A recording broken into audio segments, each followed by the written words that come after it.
Vamos a comenzar con el tema de insuficiencia respiratoria aguda. Yo soy Ramón Valenzuela, voy a ser el primero y comenzamos con lo que es la definición. Además ¿qué pasa aquí? Vamos a mover. Ah, ah.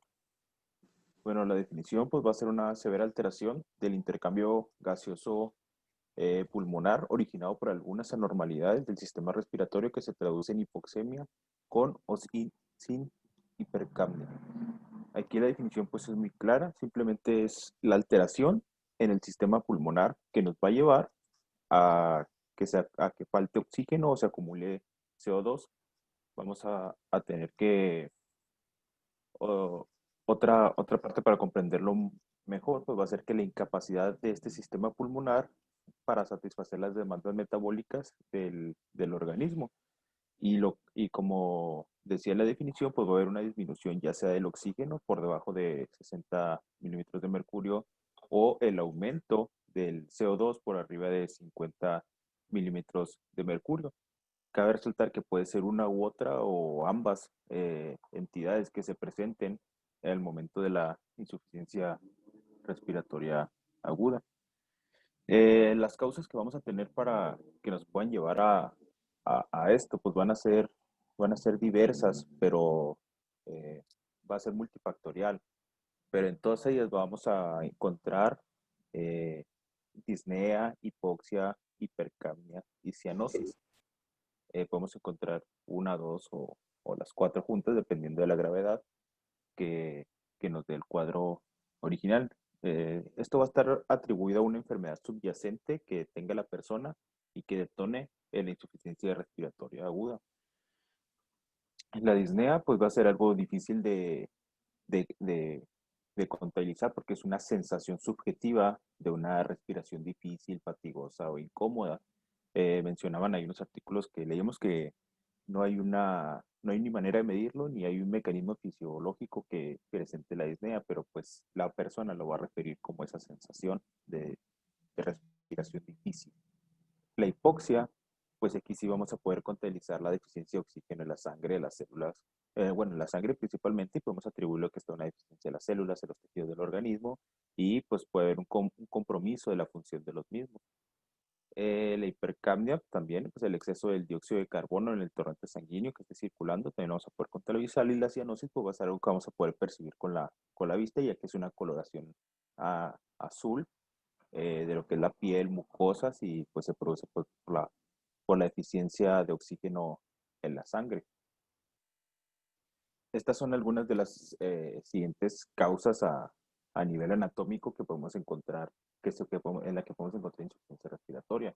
Podemos dividirlas en causas que tienen que ver con el sistema nervioso central, periférico, eh, en músculos respiratorios, en caja torácica, vías aéreas propias, obstrucciones, arterias pulmonares, y todas estas nos van a poder dar en algún momento una insuficiencia respiratoria aguda, y como pueden ver, pues son bastantes. Vamos desde un accidente cerebrovascular hasta pues la enfermedad obstructiva crónica que se traduce en cuadros de insuficiencia respiratorias agudas repetitivos, algunas cirugías, algunas otras enfermedades como miastenia gravis, tétanos, polio, nos pueden llevar a esto. Entonces, la insuficiencia respiratoria aguda pues va a ser detonada por alguna otra patología que tenga la persona. En cuanto a la fisiopatología de esta, pues va a suceder principalmente por las alteraciones propias en el intercambio gaseoso, ya sea por un engrosamiento de las membranas alveolares que no permiten el paso bien, por una falla en la oxigenación o por una falla en la ventilación del organismo, o también por la fatiga de los músculos respiratorios. Esto puede ser algo fisiológico, algo mecánico que pueda detonar esta insuficiencia. Para los tipos, sí hay bastantes tipos, y yo los resumí en estos tres que parecieron como los más fáciles de identificar, que es la aguda, la cual, pues, como vemos, es un periodo agudo, es algo que se instaura en un periodo corto de tiempo, que se produce recientemente, puede ser de minutos, horas o algunos días. Por otro lado, la crónica, que es algo que ya tiene bastantes días que se ha instaurado, que se ha ido agravando y llevó más tiempo o lleva más tiempo con esta insuficiencia y puede constituir un estadio final de algunas otras patologías o algunas otras entidades, como las vimos anteriores, en las cuales pues ya es la etapa final de alguna enfermedad y se manifiesta con una insuficiencia respiratoria crónica que se va agravando hasta que llega a ser muy, muy, muy grave.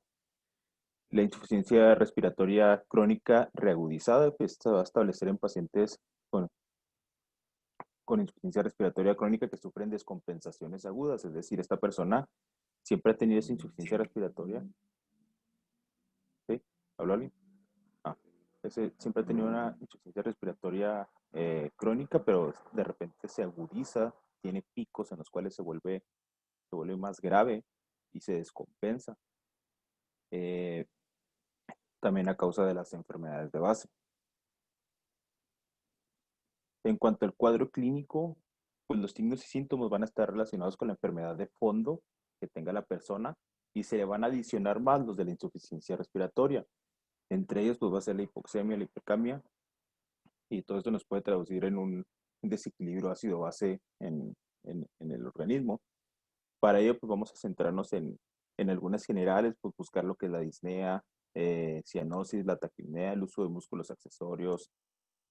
Al final de cuentas también podemos buscar las que son respiratorias, circulatorias, taquicardias, arritmia inginosa de pecho, insuficiencia cardíaca, hipertensión, hipotensión, y las neurológicas, que también podemos ver a las personas que se ponen ansiosas, pueden llegar a convulsionar, los cambios de personalidad por la falta de oxigenación, la hipoxemia, algunas confusiones, micronías, convulsiones o coma, también se pueden presentar en, en distintos casos de insuficiencia respiratoria, dependiendo de la gravedad y pues también de la enfermedad de fondo.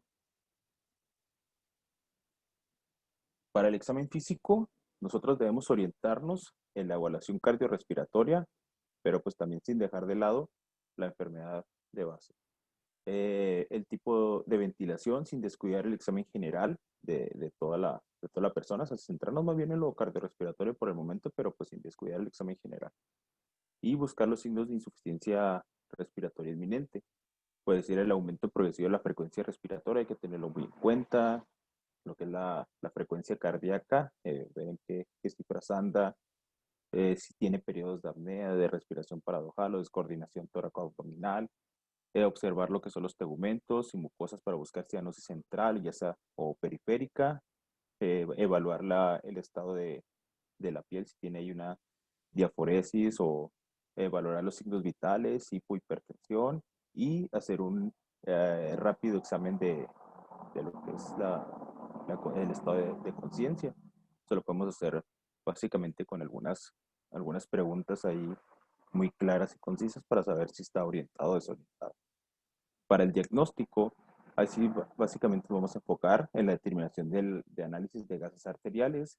Vamos a tener que medir la presión de oxígeno, de dióxido de carbono y lo que es el pH sanguíneo.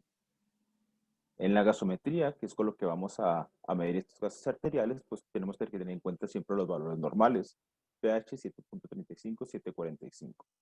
El oxígeno de 80 a 100, CO2 de 35 a 45, la saturación de oxígeno de 95 a 100, sabemos, y lo que es el bicarbonato de 22 a 26 mil equivalentes. Esto pues siempre hay que tenerlo en mente para a la hora de ver una gasometría, o sea, es una gasometría de la persona y pues aquí hay una tabla también la que nos puede orientar, así pues el paciente puede entrar en una acidosis o alguna alcalosis, ya sea metabólica o respiratoria. Y pues, se traduce pues en basarnos primero en lo que es el pH, que es una disminución de pH y un aumento de la presión de CO2 y pues un aumento también compensatorio de lo que es el bicarbonato para compensar esta acidosis, pues puede haber acidosis respiratoria. ¿Sí?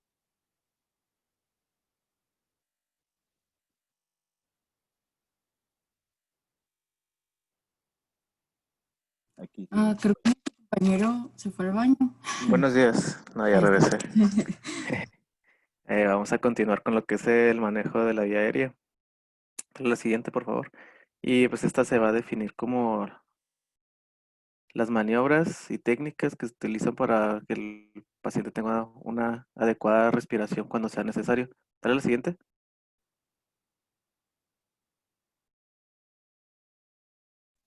Espérame, porque no se me cambia, no sé por qué. Ahí está. Listo. Como les estaba comentando, pues bastan maniobras y utilización de dispositivos para mantener una ventilación adecuada y segura cuando un paciente lo necesite. Y este pues va a depender de tres características. Una va a ser las características del paciente, otra la disponibilidad del equipo y por último la destreza y habilidad del operador. Pues todo esto nos va a dar el resultado ya sea positivo o negativo. La siguiente. Bueno, para empezar, pues son primero las técnicas básicas para el manejo de la vía aérea, que lo primero que tenemos que revisar es que el paciente tenga una apertura adecuada de la vía aérea. En la mayoría de los casos, la lengua obstruye la vía aérea. Para esto vamos a utilizar estas dos técnicas. Que primera es la tracción de la mandíbula, en la que se van a poner los dedos debajo de la mandíbula y se va a elevar, se va a elevar un poquito con delicadeza y se va a abrir también la comisura de los labios. Esta técnica se utiliza cuando tenemos una sospecha de una lesión cervical. Y la otra técnica que es un poquito más básica, que es la que se utiliza en RCP, más comúnmente es la de la extensión de la cabeza y la elevación del mentón. Podemos ver una mano va en la frente para sostenerlo y con la otra mano se eleva el mentón para que haya una adecuada vía aérea sin obstrucción ya sea de la lengua o de la epiglotis. Ya la siguiente. Para esto también se va a utilizar algunos dispositivos accesorios como las cánulas orofaringeas o nasofaringeas. ¿Está la siguiente? De las orofaringeas hay dos tipos, está la de canal y la de canalete, o Mayo-Berman, y también la de Mayo le dicen Wadán, algo así. No lo encontré dos formas, pero puse Mayo. Y estos son para pacientes que no estén intubados y que sean inconscientes. Y las contraindicaciones va a ser que tengan reflejo nauseoso o que o no estén totalmente inconscientes. Dale al siguiente. Estas son las cánulas orofaringeas. Las de la izquierda pues, son las de Mayo y las de la derecha son las de Canalete. Esta es la técnica adecuada para ponerlas. Hay tres formas. Hay una que eh, se inserta con la punta hacia arriba y luego se hace un giro de 180 grados. La segunda es insertarla directamente con la punta hacia abajo o hacia la vía aérea. Y la tercera y la que más se utiliza es insertarla con la punta hacia las mejillas y hacer un giro de 45 grados. Dale a la siguiente. La siguiente es la cánula nasofaringea y esta se va a utilizar cuando haya una reducción de la apertura oral, cuando haya una lesión maxilofacial o cuando los pacientes tengan el reflejo nauseoso conservado. Y se va a contraindicar cuando haya una sospecha de fractura de la base del cráneo o un trastorno de coagulación. Y pues se inserta por vía nasal, se utiliza un poco de lubricante nada más. Dale la siguiente. La siguiente técnica va a ser la ventilación con mascarilla bolsa y pues esta se puede utilizar con pacientes ya estén despiertos o inconscientes, pero que son incapaces de mantener una adecuada oxigenación. Tenemos que recordar aquí la técnica adecuada que para mantener un sellado óptimo de la mascarilla, que va a ser la técnica de la C y la E. Esta se puede realizar de manera individual o se puede realizar con los operadores. Y para mantener una, una oxigenación adecuada cuando la ventilación es espontánea del paciente, pues debe ser con un volumen menor a 500 mililitros y la presión tiene que ser inferior a 25 centímetros de agua. Dale a la siguiente. Aquí ya podemos observar la técnica CE, que de forma individual pues, va a ser poner el pulgar y el índice en forma de C, como lo dice su nombre, para presionar la mascarilla y los 3 dedos restantes debajo del mentón para poder hacer fuerza. Y cuando es la técnica de doble CE, pues eso va a ser con 2 operadores, va a ser lo mismo con las 2 manos para poder garantizar un sellado óptimo de la mascarilla. De la siguiente. En cuanto a las técnicas del manejo, las técnicas avanzadas del manejo de vía aérea, pues está la intubación endotraqueal, que va a ser el gold standard para mantener una vía aérea permeable.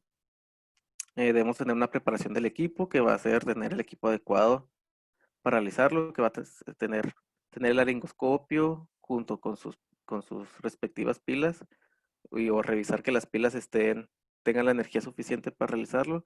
Las hojas, que pueden ser rectas y curvas, el tubo endotraqueal y una jeringa con aire para poder fijar adecuadamente el tubo endotraqueal. Para esto pues, necesitamos una visión directa de la laringe, y para tener una visión directa de la laringe necesitamos hacer una alineación del eje oral, el faringio y el laringio.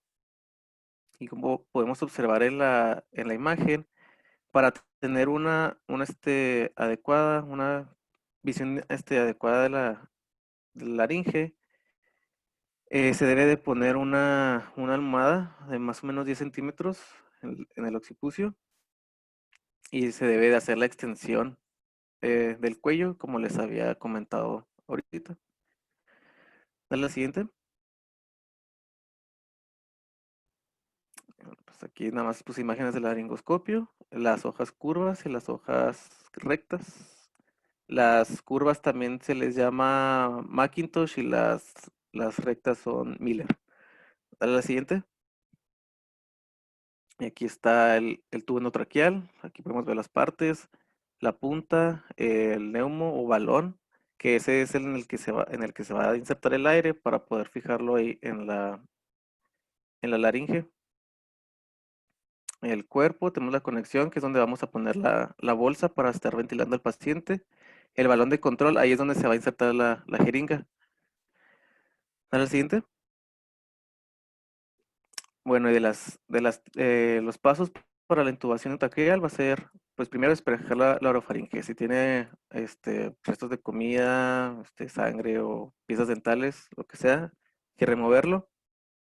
El laringoscopio se va a sujetar con la mano izquierda, y con la mano derecha se va a abrir la boca. La técnica que se va a utilizar es la de apertura de tijeras, que el pulgar, tenemos que estar detrás del paciente. Y el pulgar se va a poner en la parte de la mandíbula, y el índice se va a poner en la parte del maxilar. Y ahí va a hacer un movimiento como de tijera para poder abrir la boca. También con la mano derecha se va a operar el succionador en caso de ser necesario. Se va a manipular la laringe para mejorar la visión, y se va a insertar el tubo endotraqueal. La hoja del laringoscopio se tiene que insertar por la comisura derecha de la boca, eh, y se va a insertar más o menos horizontal, y luego ya se va a hacer el giro de 45 grados para poder desplazar la orofaringe. Y lo que va a seguir pues va a ser visualizarla y levantar la glotis. Dale la siguiente. Cuando levantemos y visualicemos visualicemos y levantemos la epiglotis, pues lo siguiente va a ser que vamos a visualizar las cuerdas vocales. Con esto, pues con tener una visión óptima, podemos empezar a introducir el tubo endotraqueal. Cuando ya nos demos cuenta que ya esté en el sitio adecuado, se va a inflar el balón con la jeringa con aire, y después se tiene que ahí se haya colocado correctamente. Para esto, pues vamos a hacer una auscultación de los campos pulmonares, de las ápices y de los vasos de los pulmones. Aparte, también hacemos una auscultación del estómago para ver si no se fue por la vía digestiva. Y por último, se tiene que fijar el tubo endotraqueal, que pues se puede hacer con tape o con otros tipos de cinta para que no se esté moviendo. Tengo aquí un video donde lo resume muy bien la técnica, pero no sé si lo vayan a escuchar si lo ponemos. No sé si nada más lo quieran ver para que vean cómo se va haciendo los pasos. Se puede compartir audio también. Ok. Ups.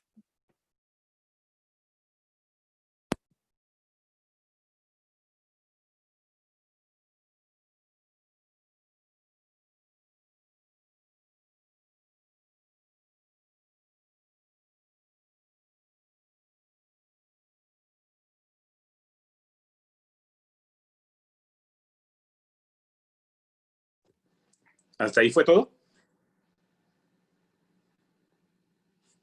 Todavía falta, Doc.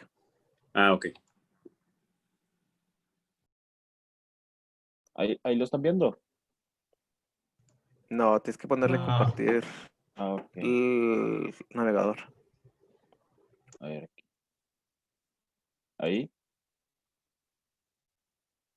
Ahí sí se ve. Ahí se ve. Sí. Teoría para poder complementar ¿Y se mejor escucha? este conocimiento. No. Entonces comencemos. Lo primero que debemos ver es el material que vamos a utilizar. Primero vamos a utilizar la cánula Sí, de poquito. para que separar, aislar un poco de la vía aérea de intubación. Tenemos el tubo endotraqueal que utilizamos ya en el hospital, que tiene un extremo interno, que es el que va dentro de la tráquea, que su balón o baja simplemente esta disposición.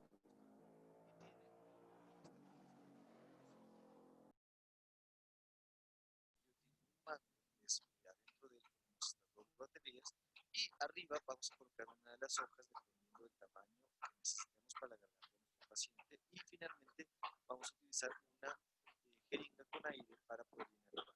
El tubo endotraqueal tiene la forma, sigue la trayectoria de la vía aérea. Tenemos que recordar que en un extremo externo por el cual vamos a colocar el oxígeno del paciente y en este extremo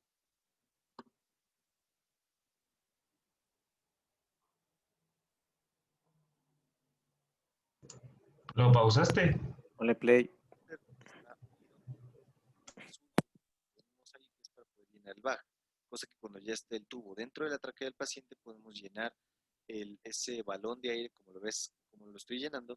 Eso es para que cuando ya esté intubado no se pueda salir de la tráquea y de esta forma quede asegurado. En cuanto al laringoscopio, vamos a ver que tiene un mango donde colocamos las baterías y la hoja la vamos a enganchar de tal forma que quede compatible con el laringoscopio. Y quiero que notes que en el momento en que tú lo enganchas y lo extiendes al aparato, se enciende una luz que orienta hacia la punta del laringoscopio. Esto es lo que nos va a guiar para poder ver dentro de la laringe superior y se puede desactivar hacia atrás. Igual, de la misma manera, para volver a prenderlo, solamente lo tienes que estirar.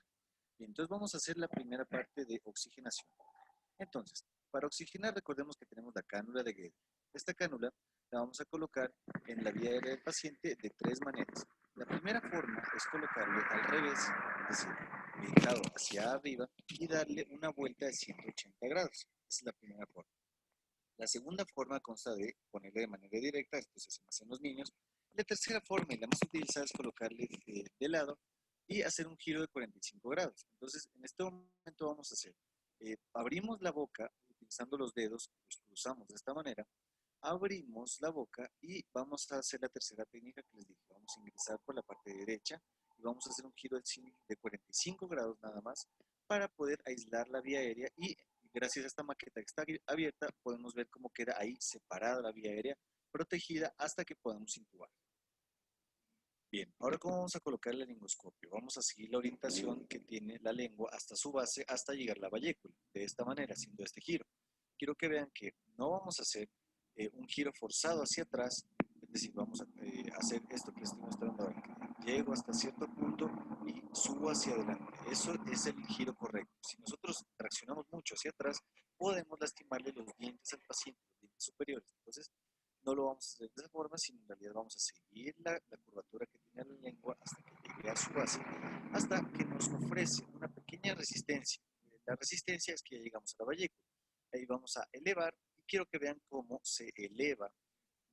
Ahí destapamos la epiglotis para poder observar desde la boca, obviamente, la vista superior de la laringe. Esto es lo que vamos a ayudar, esto nos ayuda a extender un poquito para que cuando nosotros metamos el tubo, aumente las probabilidades de que el tubo se vaya al respiratorio y no se mete en el esófago. Eso es bastante frecuente, ya vamos a ver cómo es que comprobamos si es que se fue a la laringe o se fue al esófago, pero la correcta colocación del laringoscopio es lo que nos da la diferencia. Entonces vamos a colocar el tubo endotraqueal a ver cómo se hace todo el procedimiento. Entonces, encendemos el laringoscopio. Con la mano no dominante hacemos este movimiento giratorio, no así. Así no, porque dañamos los dientes del paciente. No. Vamos en cambio hasta que encontremos la resistencia y luego elevamos, así, de esta forma. Eso. Entonces, vamos a hacerlo. Y ahí, yo sigo la orientación de la lengua del paciente hasta que llego a la vallécula. En el momento en que llegué, sostengo, elevo y ahí tengo una visión muy clara. Entonces voy a orientar la parte caudal del tubo endotraqueal. Voy a hacer un movimiento rotatorio hacia arriba, siguiendo la trayectoria que tiene el laringoscopio, de esta forma. Entonces yo oriento el tubo hacia arriba para poder pasarlo a través de las cuerdas vocales. Si es que yo no veo las cuerdas vocales, puedo orientarme con los tubérculos, al igual que eso ya lo vimos en el video de teoría. Una vez que ya coloqué el tubo, saco el laringoscopio y me aseguro de que el tubo quede asegurado dentro. ¿Cómo hago eso? Voy a inflar el bag. Entonces ya tengo mi jeringa preparada, solamente inflo el bag, suelto la jeringa y ahí el tubo ya no se va a escapar de ahí. El tubo ya quedó asegurado dentro de la garganta del paciente.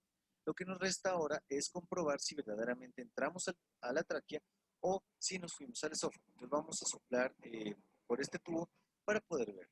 Entonces en este momento lo voy a hacer y en efecto, se inflaron los pulmones, lo logramos. Ahora, esto no lo vas a ver en el paciente real, ¿verdad?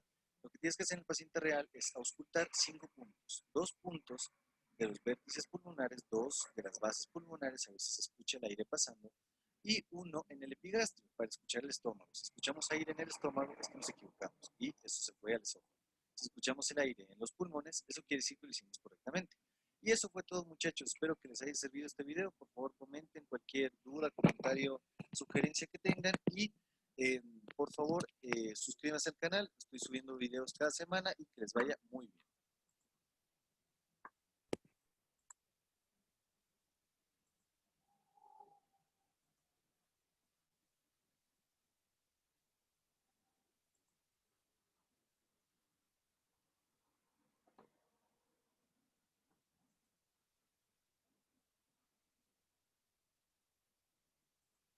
Dar la siguiente.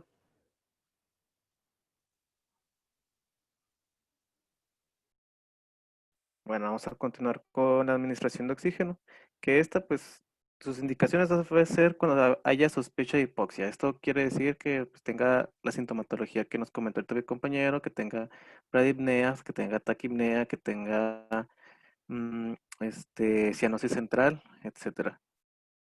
Y pues esto no requerimos necesariamente de gasometrías al momento de indicarlo, simplemente con que tengamos la sospecha de la hipoxia.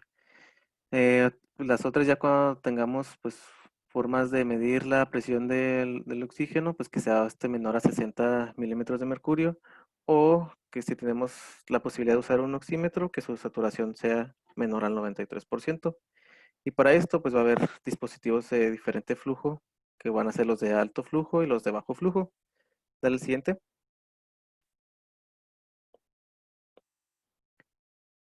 Los dispositivos de alto flujo van a proveer de un volumen mayor a 40 litros por minuto. Va a ser una mezcla, un suministrado, que va a ser una mezcla. En estos, pues el paciente lo único que va a respirar va a ser la mezcla de gas que les estoy comentando. Y estos tienen opciones para aumentar la fracción inspirada de oxígeno, pero al momento que ustedes aumentan la fracción inspirada de oxígeno, el volumen de gas suministrado va a disminuir y esto puede dar una posibilidad de que el paciente inhale el dióxido de carbono que está exhalando. Hay dos tipos, unos que son de sistema cerrado, como el casco cefálico, incubadora, y la bolsa máscara de reanimación. Y los que son de sistema abierto, que pueden ser el collarín de la traqueostomía o una tienda facial. A la siguiente.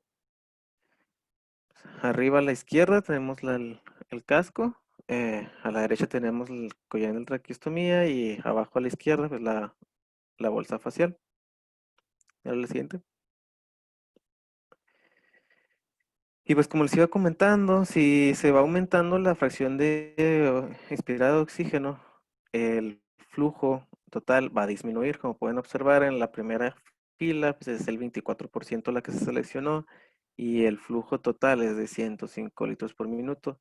A diferencia de la última fila en la que se aumenta hasta 50% la fracción inspirada de oxígeno y el flujo de la mezcla de gas disminuye hasta 33 litros por minuto. Y pues las ventajas de estos dispositivos es que te ofrecen un alto flujo de gas con una fracción inspirada de oxígeno constante y definida, y se puede controlar la temperatura, la humedad y pues como ya les dije, la fracción inspirada de oxígeno. A la siguiente. Luego están los dispositivos de bajo flujo, que estos van a proporcionar menos de 40 litros por minuto.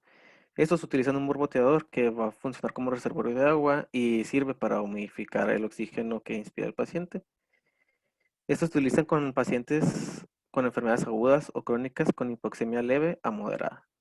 Dale la siguiente. El primer dispositivo son las puntas nasales, que estos, pues, sus ventajas son que son sencillos, son cómodos, y pues se va a utilizar cuando se quiera suministrar oxígeno en bajas concentraciones.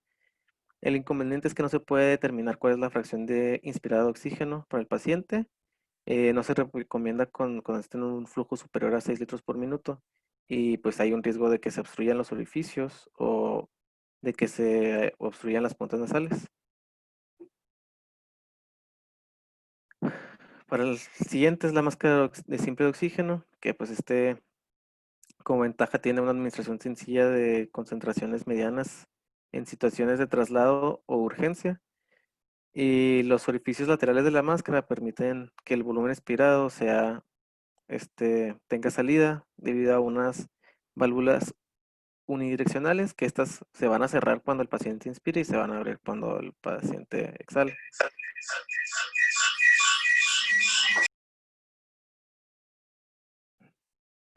En las indicaciones, pues no se deben usar flujos menores de 5 litros por minuto. Y los inconvenientes es que pues es poco confortable, es mal tolerado por pacientes pediátricos, pues van a estar ahí moviendo, van a estar incómodos. No se recomienda que los flujos sean mayores a 8 litros por minuto, y no se permite pues, la alimentación oral, obviamente, pues va a estar obstruyendo tapando la vía aérea hacia una ingesta oral de alimento. El siguiente es la máscara de oxígeno con reservorio, que como ventajas tiene que se pueden administrar concentraciones altas en situaciones de traslado de urgencia. Igual también tiene las mismas válvulas unidireccionales para evitar la inhalación del dióxido de carbono. Y con el reservorio también posee una válvula unidireccional que sirve para que el flujo esté al 100%, lo que va a incrementar la fracción de oxígeno inspirada. Y esto también es útil para la administración de gases anestésicos. En la siguiente. Las indicaciones, pues va a ser que el paciente tenga una dificultad moderada para respirar durante el transporte o una situación de urgencia. Los flujos mayores a 5 litros, esos pueden garantizar la salida del aire exhalado, y un flujo de 10 a 15, pues para que la bolsa se mantenga llena constantemente. Y pues los inconvenientes son los mismos que la máscara sencilla. ¿Está la siguiente? Y pues estos son los flujos de oxígeno que se pueden administrar en litros por minuto de los tres dispositivos. Y dependiendo del flujo que se le administre, pues aquí tenemos también a la derecha la fracción inspirada de oxígeno que va a tener el paciente. Como podemos ver, pues la máscara de reinhalación parcial, pues va a tener a un flujo de 10, va a tener pues, 99% de la fracción inspirada de oxígeno. Aunque pasando a esto, que son las precauciones y posibles complicaciones, pues tenemos que tener cuidado con los pacientes que estén recibiendo altas concentraciones de oxígeno por más de 24 horas, ya que estos pues pueden tener complicaciones como las hemodinámicas, que pueden provocar un descenso del gasto cardíaco, de la frecuencia cardíaca y de la presión de la arterial pulmonar. O también pueden tener complicaciones ventilatorias, que pueden ser toxicidad por oxígeno, una depresión ventilatoria en pacientes con hipercapnia crónica.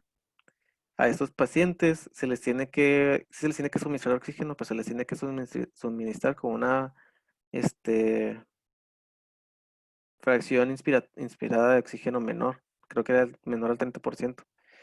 También puede haber atelectasias de reabsorción, puede haber retinopatía, puede haber contaminación bacteriana y puede haber una disminución de la hemoglobina. ¿A la siguiente? Ramón, ¿puedes dejarme compartir pantalla? O sea, porque agregué una imagen y me hace importante.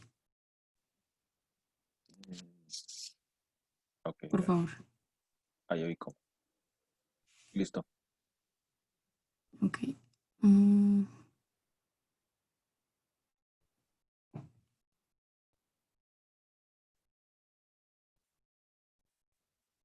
No me sale la opción. Ahí está. Compartir pantalla.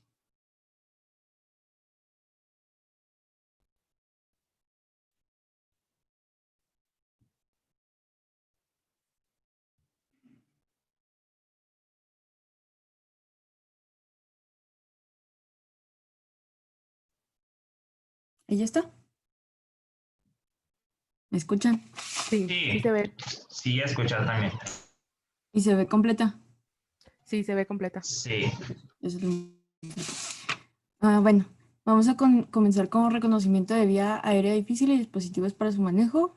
Pues mi nombre es Alexa Orozco, para el doctor, si aún no reconoce nuestros nombres. Esto pues se va a influenciar 3 factores. Primero, lo que es el paciente y su anatomía y sus características. Segundo, es el ambiente en el que se encuentra. Y tercero, son las habilidades que tiene el que va a manejar la vía aérea, la persona encargada. Entonces, primero hay que pues, definir. Es ventilación difícil, eso ya sería cuando hay una incapacidad de saturar por arriba del 90% o de revertir la ventilación inadecuada ya con mascarilla a presión positiva y oxígeno al 100. La laringoscopía difícil es cuando con el laringoscopio no se puede observar las cuerdas vocales. Y ya la intubación endotraqueal difícil, esto es cuando se requiere más de 3 intentos de intubar o cuando esto dura más de 10 minutos.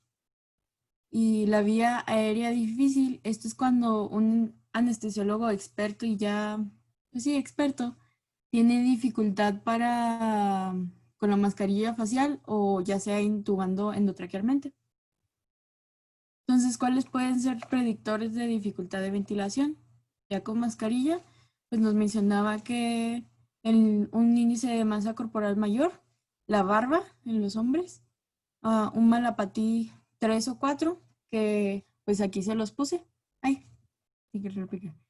Que es cuando el paladar, cuando solo se observa lo que es el paladar blando y la base de la úvula, o cuando solo se observa el paladar duro. También cuando tienen 57 años o mayor, si la persona ronca, o si hay una protrusión de mandíbula limitada. Esto quiere decir que la mandíbula no la pueden protruir más allá de los dientes de arriba, maxilares. También otros índices que nos pueden ayudar es la escala de Patil-Aldrich, que es la distancia de tiromentoniana o la distancia esternomentoniana, que como sus nombres lo dicen. En la distancia tiromentoniana, pues se mediría sentado con la cabeza extendida y boca cerrada, y esto sería de tiroides a mentón, en la punta del mentón. Es una sensibilidad de 60%. Clase 1 siendo mayor de 6.5 centímetros, que es cuando es fácil para realizar maniobras, intubar. La clase 2 donde se dificulta un poco, pero es posible, de 6 a 6.5 centímetros. Y la clase 3 cuando es menos de 6 centímetros y es más difícil. Ya en cuanto a lo de manubrio a punta de mentón, este tiene un mayor de sensibilidad, hasta el 80%, especificidad de 85%. Este se divide en 4 clases, que sería clase 1, mayor de 13 centímetros, clase 2 de 12 a 13, clase 3 de 11 a 12 y clase 4 menor de 11 centímetros. Conforme va aumentando la clase, pues va aumentando la dificultad para intubar. Y por último, lo que es la clasificación de Cormack-Lehane, que esto depende de la visualización del anillo glótico y ya se divide también en 4 grados, donde va desde el 1 que se visualiza el anillo glótico completo hasta el grado 4, donde ya no es imposible visualizar la epiglotis y solo se puede observar la lengua. Entonces, busqué de qué técnicas se pueden utilizar en estas situaciones y mencionaban que cuando es una vía aérea difícil que se conoce o que tiene antecedente de dificultad, que el estándar de oro era el fibrobroncoscopio flexible. Esta es una... permítame. Sí, esto se utiliza como intubación vigil, que puede ser en ventilación espontánea y con reflejos de vía aérea presente. Y lo útil es que como es flexible, se puede utilizar sin mover la cabeza o cuello. También pues es muy bueno para los pacientes que tienen limitación en su apertura vocal. Y luego la cricotirotomía, que este ya sería de emergencia, que pues sería un orificio en lo que es a nivel de la membrana cricotiroidea. Entonces, pues sí, este es de emergencia cuando se necesita control de vía aérea y que no se pueda ventilar con la mascarilla. También mencionaba la ventilación jet translaringea, que este es menos invasivo, sin embargo, pues este es solo como que un por momento, ya que después de este se tendría que hacer otro procedimiento. No es una vía duradera ni segura. Y el otro procedimiento que podría hacer sería intubación retrógrada, cricotirotomía o traqueostomía. Y ya en la intubación retrógrada, que es cuando hay una incisión del tubo, bueno, de guía en la tráquea. Esta va a introducirse la guía desde el exterior a nivel del área pericricoidea, como se observa en la imagen. Entonces ya se sale y ya se utiliza como guía para el tubo. Y ya en cuanto a vía aérea no conocida, decía que sí se puede ventilar, pero no intubar. No puedes hacer más de 2 o 4 intentos, ya que puedes lastimar la vía. Aquí se recomiendan lo que son los aparatos supraglóticos, como es la mascarilla laringea clásica, Prosil, que según yo es el que está hasta la izquierda, el tubo laringio, o intubar ya con mascarilla laringea Farstrash. Y luego tenemos algoritmos de qué se puede utilizar para la intubación. Si está despierto, se prefería lo que es la técnica no invasiva. Ya si se tenía éxito, pues ahí te quedabas, ¿no? Y así tienes fracaso, tienes 3 opciones. Sea abandonar o dar anestesia general con ventilación por mascarilla facial o laringea, anestesia local o regional, o ya llegar dentro de la técnica invasiva, que podría ser traqueostomía percutánea o cricotirotomía. Ya en el caso de anestesio, pues si tiene un fracaso inicial, tienes 2 opciones: ventilación adecuada con máscara facial o ventilación inadecuada con máscara... no, dependiendo de si tienes ventilación adecuada con máscara facial o ventilación inadecuada con máscara facial, disculpen. Ya si está inadecuada, pues sería intentar ventilar con mascarilla laringea, y aquí depende de si funciona o no funciona. Si no funciona, ya te vas a vía aérea de emergencia y pides ayuda. Muy importante. Si no sabes hacer algo, pues pedir ayuda. Y luego, bueno, voy al siguiente. Este lo te iba con más a detalle que hacer en cuanto paciente anestesiado. Así, primero comenzar con mascarilla y ya si esto no funciona, mantener oxigenación y insertar lo que es el dispositivo supragloteo. Y ya si funciona o no funciona. Si no funciona, pues declarar intubación fallida y ya te vas al siguiente plan, que es el plan B. No, que es el plan C, que es ventilación con máscara facial. Y ya si funciona, despertar al paciente. Si no funciona, pues ya irte al de emergencia, que sería cricotiroidotomía. Ya en cuanto a COVID-19, pues bueno, les quería dar un intro súper rápido y luego ya pasarme a los algoritmos. Pues esto es algo que nos ha ido cambiando. Es causado por el virus SARS-CoV-2 o COVID-19. Es un virus zoonótico y este se va a transmitir mediante gotículas respiratorias o por fomites. Y luego en cuanto a la patogenia, tiene un periodo de incubación de 5 a 6 días, rango es de 1 a 14. El periodo infeccioso puede ser de 24 a 48 horas antes de que aparezcan los síntomas.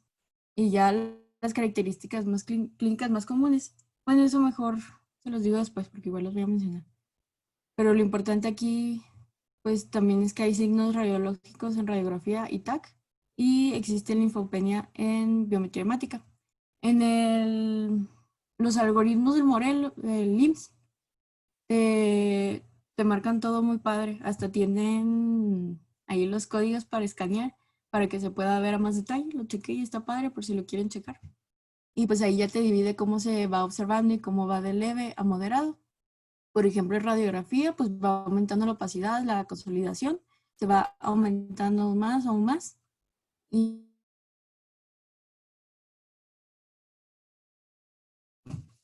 que también pues va a ir aumentándose y concentrándose más. Ya en cuanto a síntomas, estos se van a dividir entre no complicados, complicados y de emergencia. Los no complicados, pues sería fiebre, tos, dolor de garganta, rinorrea, dolor de cabeza, dolor muscular, malestar general y enfermedad gastrointestinal. Importante que este no lleve a deshidratación. Este se puede mostrar con diarrea o vómito. Y lo importante es que aquí no hay dificultad respiratoria. Ya síntomas de complicación de infección, taquipnea, dificultad respiratoria, uso de músculos accesorios y cianosis. También está la distrés cardiovascular, que es una presión sanguínea baja, retraso de llenado capilar, pulso rápido y débil, o el distrés neurológico, que es alteración del estado mental, coma, letargia, confusión, convulsiones, agitación. También otro sería deshidratación, que ahí ya se vería lo que es la letargia, ojos hundidos, prueba de pinchón cutáneo lenta y toma de líquidos pobremente, y una fiebre persistente después de 3 días. Signos de emergencia ya sería obstrucción, distrés respiratorio severo, cianosis central, shock, coma y convulsiones. Entonces, ¿qué haces cuando llega un paciente? Pues primero es investigar sus síntomas, ¿no? Investigar si cumple con al menos 2 de los siguientes signos y síntomas, que sería tos, fiebre y cefalea. ¿Verdad? Y luego, ¿cumple con al menos 2 de estos? Pues no. Entonces sería un diagnóstico diferente. Si sí cumple, pues te vas a lo siguiente. Se cumple al menos uno de los siguientes signos o síntomas, que sería disnea, artralgias, mialgias, odinofagia, rinorrea, conjuntivitis y dolor torácico. Y luego, si dice que no, pues otra vez diagnóstico diferencial. Y pues ya manejo ambulatorio. Si te dice que sí, ya evalúas las condiciones de gravedad, que sea lo de la frecuencia respiratoria mayor de 30, saturación de oxígeno menor de 90, hipotensión, hiporreactividad de niños, hipotermia en adultos mayores y datos francos de dificultad respiratoria. También hay que considerar las condiciones de embarazo, inmunosupresión, enfermedad pulmonar previa, diabetes mellitus o hipertensión arterial sistémica. Importante lo de niños menores de 5 años, adultos mayores de 65 y en caso de obesidad. Ya si cumple con al menos una condición de gravedad y luego te dice de que, pues sí, pues pases al área para hacer lo del examen de COVID, o sea, el diagnóstico. Y tomas la muestra. Y luego, pues bueno, ya pasas a la siguiente parte. Te sale el PCR, ¿cómo te sale? ¿Te sale positivo? No. Entonces, pues haces diagnóstico diferencial. Y también hay que considerar que hay falsos negativos. Y luego, si te sale positivo, pues hay que buscar signos de alarma. ¿Presenta al menos alguno? ¿No? Entonces, ahí ya lo clasificas como etapa 1 y le das un manejo ambulatorio en su casa, sintomático. Y es muy importante aclararle que tiene que estar aislado en su casa por 14 días, respetar esa cuarentena y explicarle lo que son los datos de alarma para por si llega a presentar alguno, pues que vaya al hospital y decirle cuándo es necesario ir y cuándo no.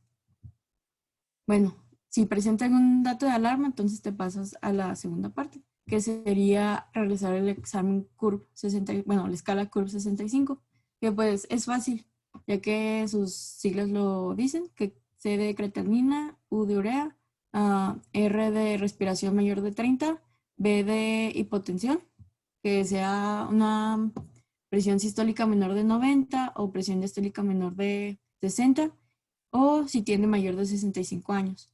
Cada uno de estos factores va a valer un punto.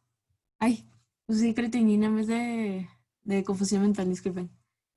Confusión mental, el boom mayor de 20 miligramos por decilitro. Entonces cada uno va a valer un punto y ya dependiendo de esto es el riesgo, que ahí está en la tablita de abajo. Por ejemplo, 0 puntos, un riesgo de muerte de 0.7, hasta 5 puntos, un riesgo de muerte de 57%. Entonces, bueno, el CUR tiene 0 puntos o tiene más de 2 puntos o tiene un punto. Si tiene 0 puntos, se pasa a la etapa 1 y se le da un manejo ambulatorio en su casa. Si tiene un punto, se reevalúan 24 horas con apoyo de laboratorios. Si sigue en un punto, se maneja en su casa.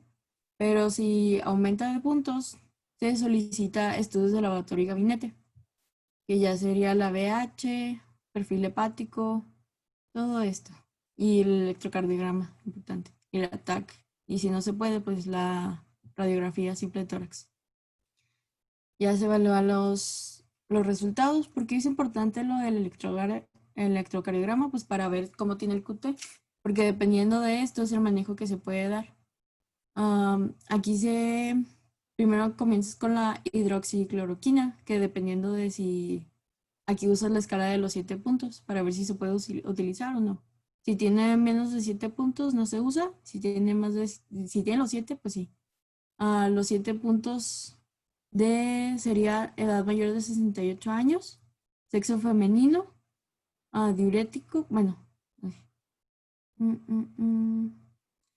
Sí, diurético, sepsis, que ahí ya serían 3, el QT, que es más largo, y creo que ya, bueno, entonces, si no lo tienes, se da tromboprofilaxis con heparina y tratamiento con oseltamivir y acitromicina.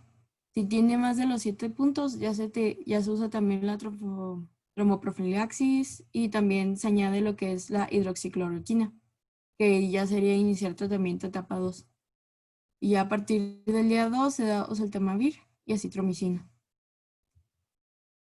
Bueno, luego ya en cuanto a lo respiratorio, que es lo que realmente estamos viendo en este tema, se utiliza lo que es el índice de parcial de oxígeno y lo que es la fracción de introducción de oxígeno, inspiración de oxígeno.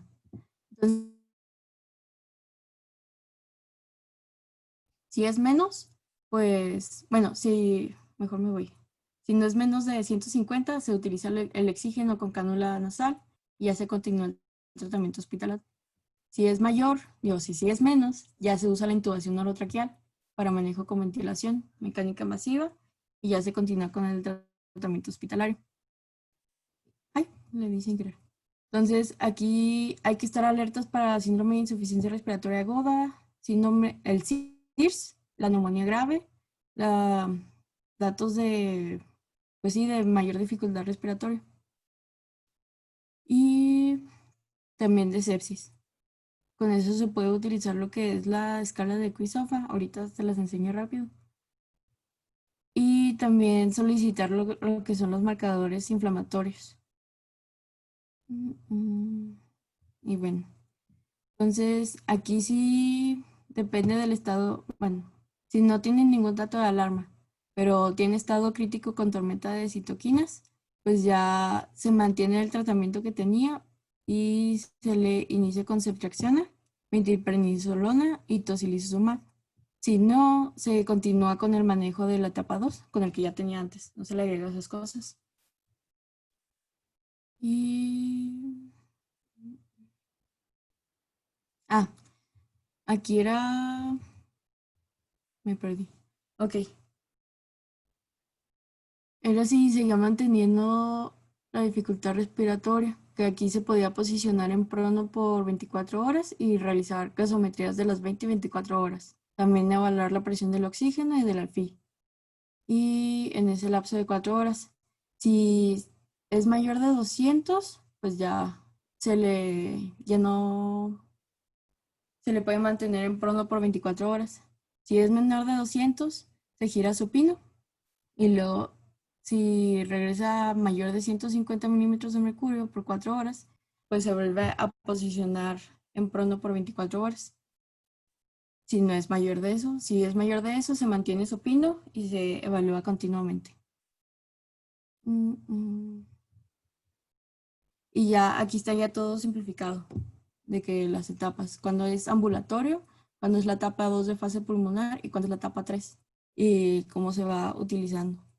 Está muy padre el algoritmo y de hecho si los buscan pueden, aquí está bueno, si lo buscan pueden ver para todo tipo de pacientes, pacientes que tienen enfermedades cardiovasculares, pacientes con diabetes, pacientes inmunocomprometidos, los adultos mayores, a pacientes con insuficiencia renal y con pacientes con complicaciones neurológicas. Viene el algoritmo para cada uno de esos.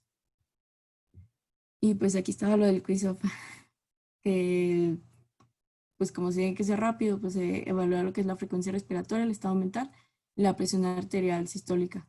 Y ya dependiendo de cuántos puntos, es de si es bajo riesgo o alto riesgo. Y ya sería todo de mi parte. ¿Alguna duda?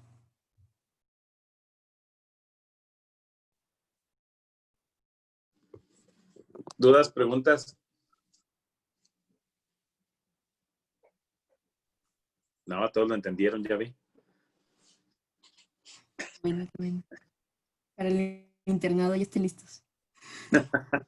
Bueno, así para una especie de resumen de todo lo que vimos, insuficiencia respiratoria aguda es la incapacidad del organismo para sostener el intercambio gaseoso y mantener un adecuado aporte a las demandas metabólicas del organismo. Es muy importante estar pendientes de que la insuficiencia respiratoria aguda pues se va a manifestar a nivel pulmonar, a nivel de intercambio. Por lo tanto, para que podamos decir que es insuficiencia respiratoria aguda, deberíamos de tener primero que nada una gasometría arterial, o por lo menos valores, ahorita que estamos manejando mucho, de pulsoxímetros para darnos una idea y tener una idea de qué FiO2 tiene, o sea, fracción inspirada de oxígeno, tiene el paciente para poder hacer una determinación de cuál es el problema o dónde estaríamos trabajando a nivel del intercambio. Si sabemos que insuficiencia respiratoria es un problema de intercambio gaseoso, quiere decir que para tener suficiencia respiratoria deberíamos de tener aportes normales de oxígeno con intercambios adecuados, con un paciente que no tenga nada de problemas a nivel pulmonar ni sistémico que nos puedan alterar el intercambio. Entonces, no hay criterios rígidos válidos, como se había comentado hace rato, para determinar esto, pero la guía es la pulsoximetría en este momento y ver cómo andamos de dióxido de carbono. El pH se puede modificar a niveles muy raros, o sea, se puede descompensar sin necesidad de que haya muchos cambios en los valores que se mencionan. Hay 3 tipos de insuficiencia respiratoria aguda que podemos anexar a los que ya mencionó su compañero, que es la tipo 1, que es hipoxémica, la tipo 2, que es hipercápnica, y la tipo 3, que es una combinación de ellas. La tipo 1, pues hipoxémica, generalmente se va a ver intercambios a nivel del pulmón, a nivel del alveolo, donde existe una alteración de la ventilación-perfusión y haya disminución del aporte de oxígeno o de la forma en la que se pueda recoger ese oxígeno. Esto pasa mucho en las neumonías, en las tromboembolias, en el EPOC, en los síndromes de distrés respiratorio del adulto, en los edema agudos de pulmones, donde existen muchos cortocircuitos que se llaman shunts. Y aquí la clasificación, la siguiente parte de la clasificación sería la tipo 2, donde viene la ventilatorio hipercápnica. En esta, la hipoxemia se asocia más a tener un PaCO2 elevado. ¿En dónde existe PaCO2 elevado? Pues principalmente en los pacientes hipocosos. El mecanismo más importante es la disminución del aporte arterial de oxígeno y el aumento del espacio muerto. Y esto responde mucho a nada más ponerle oxigenoterapia como uno de los manejos principales. ¿Por qué interesa mucho esto? Porque cuando llega el paciente, como se vio ahorita, existen muchos dispositivos de aporte de oxígeno. desde unas simples puntas nasales, incrementándole la cantidad de oxígeno, hasta pasar por unas puntas nasales de alto flujo, hasta pasar por mascarillas con reservorio, hasta pasar por BiPAP, CPAP o algunos dispositivos que aumenten el flujo de oxígeno y la velocidad del mismo, más bien la concentración de oxígeno y el flujo del mismo, y hasta llegar a la intubación. Entonces, aquí es muy importante en el diagnóstico estar pendientes. Por ejemplo, en el caso de hipoxemia, hipercapnia, el diagnóstico hay que ver qué tanto oxígeno tienes, qué tan disponible lo tienes y cuál es la diferencia alveolo arterial de oxígeno. Y eso lo saca solamente con las gasometrías arteriales y venosas. Es muy importante entender la causa. Y se mencionaba por ahí causas del síndrome tipo 1 en que hay hipoxemia, o sea, baja concentración de oxígeno en el ambiente o en la sangre. Casi siempre se deben a síndrome de estrés respiratorio, asma en crisis severa, edemas agudos de pulmones, EPOC en exacerbación, bronquiectasias múltiples complicadas o sepsis también. Y aquí se podría agregar algunos otros en trauma neumotórax, embolia pulmonar masiva, hipertensión pulmonar también, los derrames pleurales de gran magnitud. Y otra de las cosas que se deben de mencionar, que en la tipo 2, por ejemplo, existen dos tipos. Las de trastornos que afectan el impulso respiratorio central, como serían compresión por una masa, un tumor, una sobredosis de medicamentos, benzodiazepinas, antidepresivos o cosas de esas. Y la otra sería trastornos que afectan la transmisión y el impulso nervioso a los músculos respiratorios, que esa sería la otra parte. Y ahí en esa parte entra el Guillain-Barré, el esclerosis múltiple, la miastenia gravis, o sea, patologías que te provoquen trastornos de la placa neuromuscular, distrofia, dermatomiositis, hasta un tórax inestable que también te puede provocar un mal movimiento muscular y un mal intercambio. En cuanto al diagnóstico que se mencionó, primero hay que hacer, son 3 fases para hacer diagnóstico de insuficiencia respiratoria aguda. La primera es la sospecha clínica. La segunda es la confirmación, que tú vas a hacerla en base a la gasometría, como se mencionó, y luego que ya tengamos y digamos, es que el paciente, yo sospecho que tiene una insuficiencia respiratoria aguda, porque mi paciente está hipoxémico. Vamos a poner el ejemplo de ahorita, un paciente con COVID-19. Entonces, lo confirmas con una gasometría, le haces una tomografía, obviamente que lo auscultaste, lo revisaste, y luego identificas por qué fue. Puede que traiga una neumonía con vidrio expulido, pero puede que no sea un COVID-19. Puede ser un edema agudo de pulmón, puede ser una insuficiencia renal crónica agudizada. Y entonces buscas las manifestaciones clínicas de cada uno. El paciente hipoxémico, obviamente que siempre va a tener compromiso de la conciencia. El paciente hipercápnico también va a tener compromiso de la conciencia. El paciente hipoxémico tiene compromisos y cambios de la personalidad, está confuso, ansioso, taquicárdico, puede presentar convulsiones, puede tener una arritmia por hipoxia, isquemia miocárdica, taquicardia, taquipnea, cianosis. No hay más que 3 causas que provocan en un dado momento arritmias: la hipoxia, los trastornos de la conducción, los trastornos hidroelectrolíticos. Entonces, perdón, la isquemia y los trastornos hidroelectrolíticos son 3, nada más. Esos 3 van a ser causantes de arritmia, los otros no, porque va a ser hipoxia y va a haber arritmia, taquicardia o alguna cosa. Trastornos hidroelectrolíticos del potasio o el magnesio y te van a dar arritmia. Y pacientes con isquemia y te van a dar arritmia. Nada más esas 3 causas provocan extrasístoles o arritmias ventriculares y demás.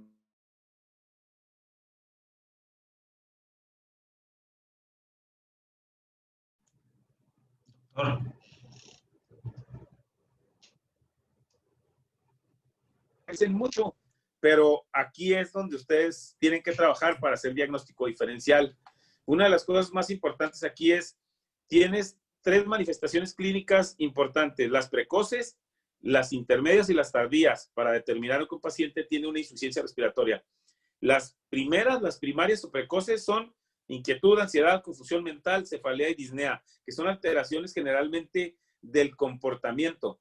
Las intermedias, pues vas a tener vasoconstricción periférica, taquicardia, hipertensión ligera, que son debidas y consecuencia de que ya avanzó el mal, ¿verdad? El problema de la hipoxia. Y las tardías, que se mencionaron también por su compañero, cianosis, arritmia, shock cardiogénico, coma y parada cardíaca. Esas serían las tardías. Ya cuando estás en tardías, quiere decir que no supiste hacer la identificación primaria. Por eso los pacientes cuando llegan ahorita en COVID-19 complicados con nosotros, ya con sepsis, pues es bien difícil sacarlo porque ya el paciente trae una complicación bien severa, trae complicaciones tardías de una insuficiencia respiratoria que fue aguda y que se hizo crónica. La mayoría de los pacientes que mueren por COVID llegan 15 o 20 días después de haber sido iniciado con los síntomas. Entonces viene el problema sumamente avanzado. En cuanto a los signos de gravedad por insuficiencia respiratoria, pues hay signos clínicos, por ejemplo, empleo de músculos auxiliares, hay signos de afectación del sistema nervioso central, hay signos de afectación de lo que es cuadro cardíaco, ¿eh? Como insuficiencia cardíaca, colapso circulatorio. Entonces hay que ver qué tan afectados están. Por eso es bien importante identificar rápido, ponerle el pulsoxímetro, hacer un cuadro clínico rápido. Si se fijaron, el QSOFA es una modificación del SOFA. Entonces, el QSOFA te dice nada más 3 cosas para que hagas rápido la puntuación y digas, viene grave, requiere tubo. Si no haces esa identificación rápida en el QSOFA, por eso la ponen en los algoritmos esos, entonces te pierdes. Aquí la idea es identificar rápido, iniciar un manejo rápido y luego descartar qué más se agregó. Y luego, ¿qué más? Bueno, la confirmación se basa en la gasometría, los criterios son muy rígidos, presiones alveolares de oxígeno, arteriales de oxígeno, menos de 60 milímetros de mercurio, es insuficiencia respiratoria. Presiones arteriales de CO2 por arriba de 50 milímetros de mercurio, es insuficiencia respiratoria. pH por abajo de 7.30, es acidosis. Con FiO2 de 0.21, o sea, al 21% al aire ambiente, mi paciente viene saturando muy bajo, por abajo de 60, y trae CO2 altos, con pHs bajos, que eso es lo que te da la gasometría. Si pasa eso, tu paciente tiene insuficiencia respiratoria. ¿De qué tipo? La buscamos. Si es 1 o 2, o es una combinación de las mismas, o las que mencionó su compañero, que está bastante bien hecho el trabajo. Y luego, aquí confirmas y dices, ¿es falla ventilatoria? Porque está aumentado el PaCO2. ¿Es falla hipoxémica? Porque el PaCO2 está disminuido y la PaO2 está disminuida. Si se fijan, la gasometría les va a dar los valores que ustedes quieran. Ahí es donde ustedes hacen una diferencia. Pueden tomar una gasometría arterial, tomar una gasometría venosa y hacer una diferencia alveolar arterial de oxígeno. Y ustedes pueden decir, mi oxígeno aquí es de 75%, vamos a ponerlo así en la concentración, y mi gasometría venosa trae 25%.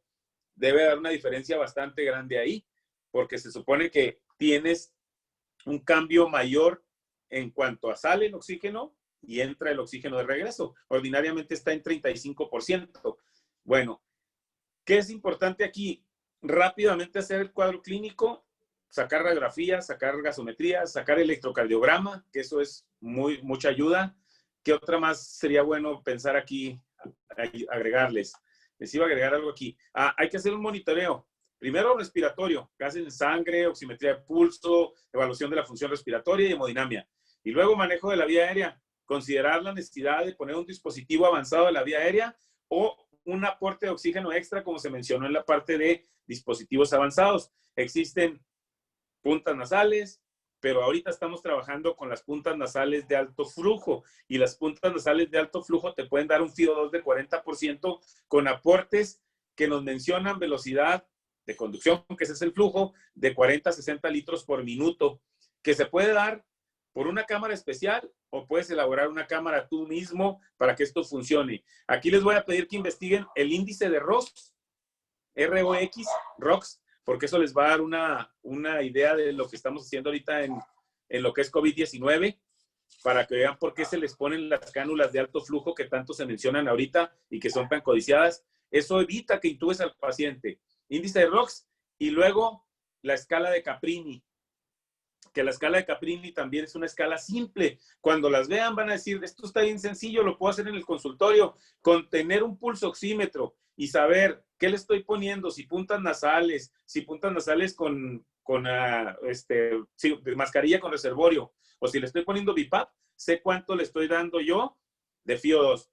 Y ahí se hace una pequeña división y sale, te da el ROS. Está bien interesante, léanlo porque es bien importante. Ahora, si tú consideras que el paciente necesita intubarse, como se mencionó ahorita en el algoritmo que decía su compañera, lo vas a intubar, pero ten cuidado cuáles parámetros vas a usar, porque lo puedes dejar dependiente de oxígeno y también saber qué patologías tiene el paciente. Hay tratamientos específicos para los pacientes, agonistas beta-2, adrenérgicos, anticolinérgicos, metilsantinas, esteroides, antibióticos, diuréticos, vasodilatadores, antibióticos, lo que quieras, dinotrópicos. Va a haber mucho que ponerle. En insuficiencia respiratoria es cuando más manejamos farma y manejamos vía aérea. Entonces, y aquí una cosa bien importante, el apoyo kinésico, que es estarlo moviendo, estar acomodando al paciente en posiciones diversas para que mejore. Su compañera mencionó ahorita prono, posición prono. La posición prono, cuando yo era residente hace como 6 meses, no es cierto, hace como unos 30 años, no, 20 años, era una posición que nosotros dábamos a los pacientes y de pronto se convirtió ahora en algo que se tomó de nuevo porque no lo usaban, y era voltear al paciente boca abajo para, por gravedad, facilitar la movilización de las flemas. Punto, no tiene otra opción.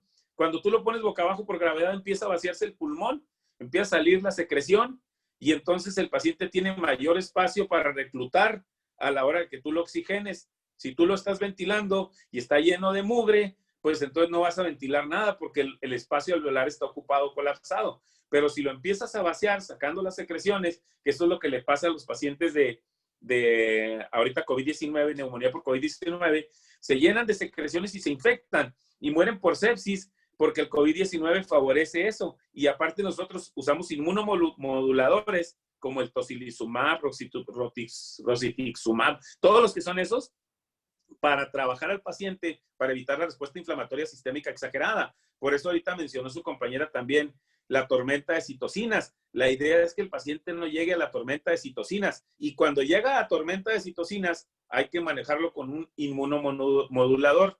Entonces, hay que tener cuidado cómo lo estamos manejando y en qué punto estamos. Por eso es muy, muy importante hacer un diagnóstico rápido y hacer una estadificación del paciente y decir, sí, está en etapa 1, está en etapa 2, está en etapa 3, porque de eso depende el manejo. Ahorita van a ver por todo el mundo artículos de todos, con cosas raras, con medicamentos, hasta les quieren untar de todo, ¿eh? De todo lo que se encuentran. Todo, ¿no? Ponle poquita popó de vaca en la cabeza, a lo mejor funciona, sí funciona, pero pues ahorita no, está en etapa 3, ya es otra cosa. Y luego, ahorita con respecto a lo que decían, hay muchas cosas que se pueden manejar. Oxígeno por puntas, enriquecer con simplemente una carpa, como lo hacemos con los niños, les ponemos un casco cefálico, enriquecer el ambiente con mascarilla y un dilatador, espaciadores, lo que tú quieras.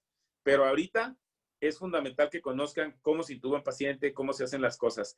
Ahora, ¿qué más podríamos decir?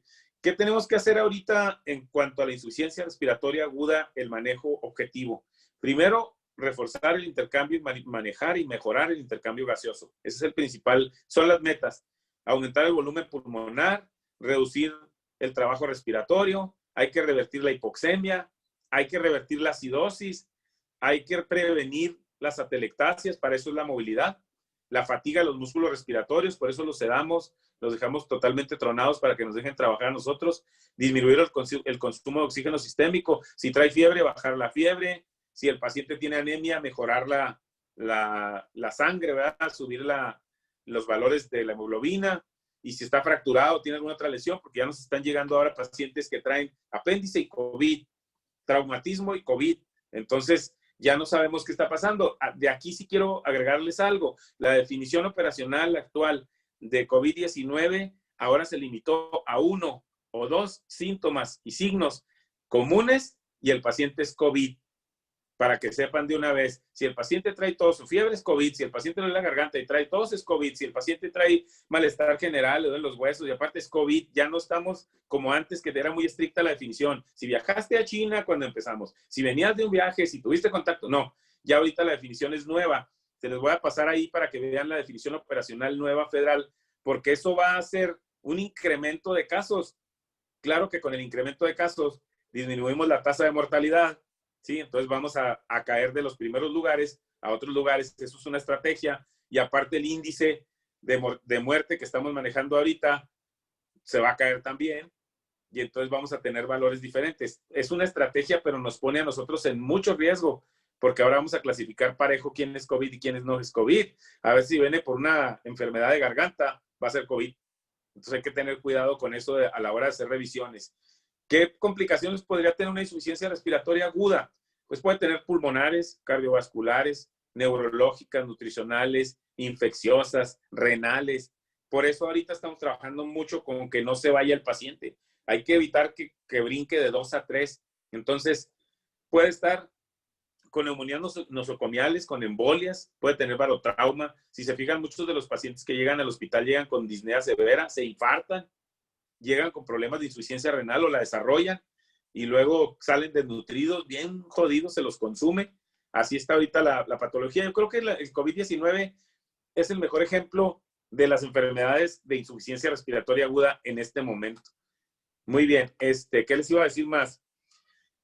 Ok, respecto a lo que mencionaban ahorita de la situación de los dispositivos, iba a preguntarles si hicieron una revisión o no, o si intubaron pacientes, o si llevaron la técnica de intubación. ¿La llevaron?